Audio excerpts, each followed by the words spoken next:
Ang Department of Interior and Local Government kung DILG hayan mo tudlo og acting barangay captain sa Magikay, Mantawi City.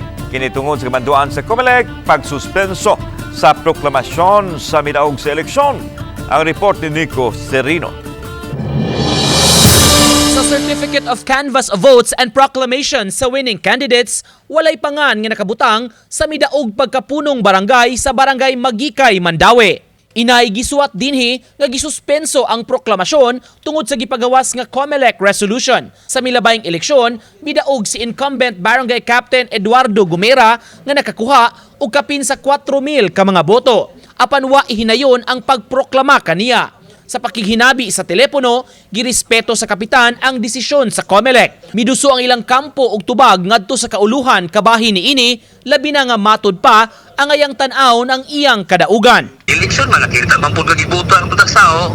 Magagat lang taon sa maganil sa mga padulngan. Wala mo detalye ang COMELEC sa rason sa pagpasuspenso sa proklamasyon sa kapitan. Apan kahinumduman, si Gumera dunay pending case nga giatubang karon nga tan-aw sab niya mo'y gihimong basihanan sa nagpasaka sa complaint for disqualification. Ato man na respeto kung sa ila ang mga mugawas nga mga ila ang mga instruction, mga direktiba, mo respeto man tanan.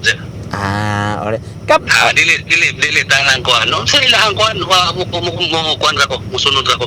Samtang gipasabot sa DILG City Director John Joan Mende, misuwat na sila sa regional office sa ilang opinyon sa nahitabo kang Gumera.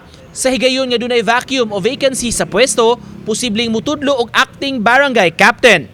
Sa eleksyon, napili nga first councilor si Victoria Omolon nga nakakuha og kapin 4,000 ka botos. I think na temporary vacancy, no? Although nag-seek pa ko og legal opinion karon sa atong regional office. Wala pa ko tubaga. So wala pa may official pod nga posisyon o unsay mahitabo kintahay kaning sa sa Magikay. Uban ni Godfrey Relien, Nico Sereno, Balitang Bisdak.